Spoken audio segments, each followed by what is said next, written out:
What is happening, guys? I am back here with another book review. Blood and Glory, Volume 18 of Captain America. Back and better than ever.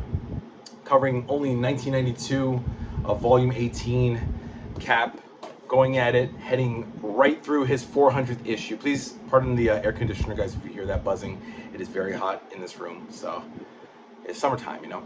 Anyway, yes, Captain America, Blood and Glory, Volume 18, covering issues 398 to 410. Like I just said, he busts through his 400th issue, as well as the Punisher, Captain America, Blood and Glory 3-issue little limited series there.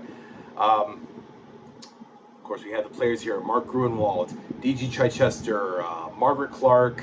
We have Rick Levins, we have Larry Alexander, and we have Klaus Janson doing the pencils. So, in a nutshell, guys, this is supposed to be the end of the Red Skull. Yeah, right. I mean, everything comes to a head with Cap, with the Skeleton Crew, Crossbones, Diamondback, Red Skull, like I mentioned, and you know, a lot of tension built in here.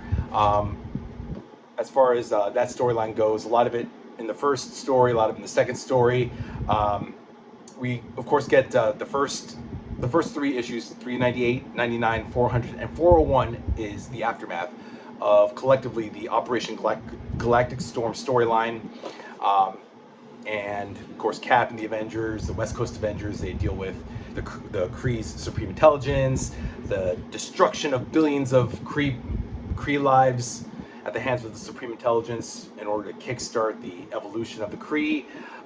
Then, of course, we get into the Man-Wolf, Man and Wolf storyline from 402 to 407, which is basically Cap is looking for John Jameson, who's disappeared, and he's become the Man-Wolf. You know, he stole the blood gem for this dude, the Demon Druid, Dreadmond the Demon Druid, and he turns all the people of Starksboro, Massachusetts into werewolves. And it's a really weird story because it involves Wolverine, Wolfsbane of X Factor, Wolverine, as we know, of X-Men, Cable's involved, Jack Russell, the Werewolf by Night, is involved. Like I mentioned, Man-Wolf, John Jameson, they're all involved, but a lot of them don't do anything. At one point, the only thing Wolfsbane does is teach Cap how to speak. Cap gets turned into a wolf. Nightshade comes back, so Nightshade turns Cap into a wolf. She teaches Cap how to speak and then disappears. Wolverine shows up in the beginning, but he becomes feral, and then he gets locked up, and he just doesn't do anything.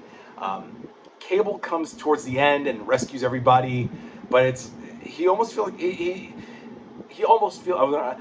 I hate saying almost. It doesn't feel like he belongs, basically. Cable does not belong in this storyline, but he's here to save the day, along with a brief cameo of Feral of X-Force. Like I said, Cap is a wolf, and then he rescues John, and then John is like, he becomes normal again. He's like, oh, I'm sorry, I don't want to be your pilot anymore, because he's jealous of Cap. Oh yeah, Dr. Druid. I forgot. Dr. Druid is involved. So it's Dr. Druid versus the Demon Druid to see who's like the superior Druid, and this guy Moonhunter, who is working for Dreadmond, the Demon Druid, to collect wolves and stuff. He eventually takes John Jameson's place as Cap's new pilot. So there's a lot of going back and forth in the storyline. It's good stuff, good art and clever writing, but it's very confusing because there's so many people coming in and out and not really doing anything other than just supporting Cap. Cap Wolf, that's what it is.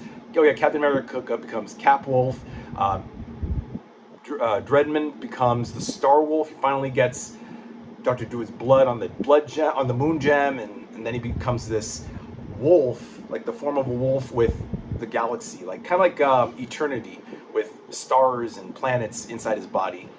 And he doesn't do anything, though. It's like he's supposed to be this ultra powerful Star Wolf, but he's like, I want to create a world of wolves. It's like, what? Who cares? A world of wolves? Nobody cares about that. That's stupid. You know? But that happens, and then of course Cap goes after. He decides to go after. They find Demolition Man, D-Man, Dennis Dunphy, whatever you want to call him, in issue 400. The Falcon and U.S. agent rescue him from the Ultimatum agents in the Arctic, who belong to the Flag Smasher, but he's now catatonic and he doesn't speak. He's like a dumb vegetable.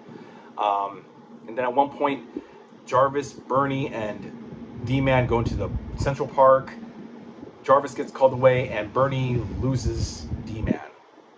Doesn't know where he is. I mean, oh yeah, a mugger takes her purse, so she chases after him, after the mugger, and leaves D-Man behind, who doesn't speak. But of course, because there's a tie-in to the Infinity War, the doppelgangers, the evil doppelgangers appear, and D-Man has his own doppelganger, and he fights his, and then he ends up in this place called Zero Town with these underground dwellers, which I thought it was like in his dream because he was in the water in the lagoon, but somehow I guess the doppelganger teleported him to some underground terrain. I don't know, guys. Like I said, Gruenwald is a great writer, but I think plot-wise, everything's all over the place. Nothing really seems that exciting. You know, I mean, the showdown between Cap and Red Skull and the Skeleton Crew was actually pretty cool.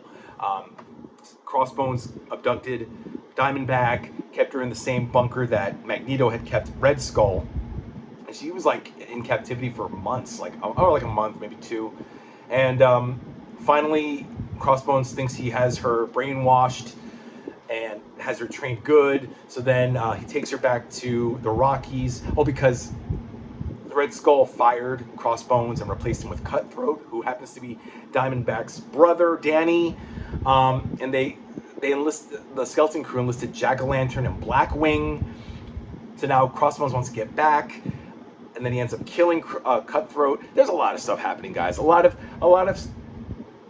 again, plot-wise, everything's a bit of a mess. It's all over the place. The dialogue is smart and snappy, very modern. You know, and I like the artwork by Rick Levins and Larry Alexander. Can't really complain about it, but this is the period where I think Cap becomes boring. You know, Cap, Thor, Iron Man, all the Avengers.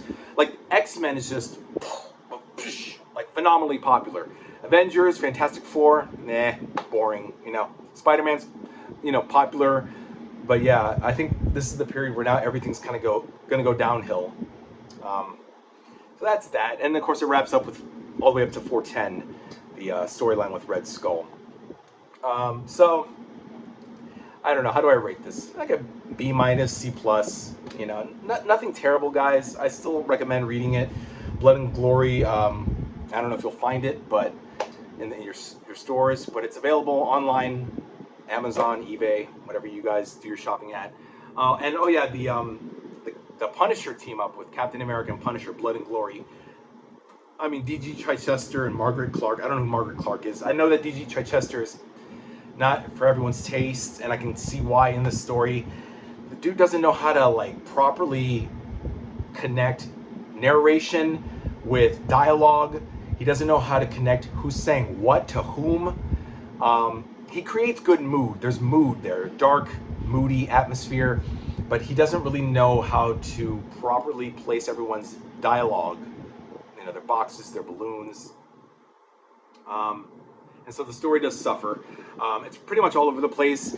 Cap and Punisher are after the same guy, but Punisher, this is in issue 1, book 1, because each issue is 30 pages. Oh no, excuse me, 50 pages. 50 pages times 3, so it's like 150 pages you're looking at here. A little mini novel, or graphic novel. Punisher kills Cap, supposedly. Cap fakes his death. Then they join together, rather reluctantly, because Cap doesn't really approve of Punisher's methods.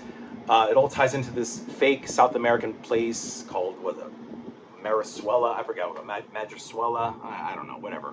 By the way, I posted everything on the communities tab, so if you guys want to see each issue rundown, be my guest and look. As you guys can tell, I'm not really interested in even talking about this storyline. It's Cap and Punisher, sounds great on paper, but ultimately, D.G. Chichester and Margaret Clark don't really give service to the storyline. It feels very, very uncap-like, very, very more in the realm of Punisher and maybe somebody else, Daredevil, Black Widow. But I think Cap is the wrong hero for this story. It deals with drugs, and the U.S. is selling faulty armament to this country. I mean, like, who cares? You know, there's not really there's a dictator, not really a supervillain, and I think if there's no supervillain involved, why bother? You know, but it's Punisher, so, and he kills a lot of people. So if you guys are into that stuff, you'll probably enjoy the story. But I do like the ending though. In book 3, Cap and Stephen Frank, they salute each other because they're both war veterans from different eras, but they respect each other. They may not like each other, but they do respect each other. So that's that, guys. That's Captain America Volume 18, Bound for Glory, Blood and Glory. And I am now moving on to Arena of Death, which, guys, this title alone, Arena of Death, sounds like the Red Skull is involved. I don't know. But it's Volume 19, covering 1992 to 1993. Kazar, we have Kazar, Black Panther, Falcon in a new suit, which he got in this past volume, Volume 18, and Cap. More than likely, probably Red Skull will show his ugly face. We'll see. It just sounds like something he would come up with. The Arena of Death. You know, I don't know. We'll see. All right, guys. Have a good day. Enjoy the last vestiges of your weekend, and I will see you next time in a couple days, guys. Bye.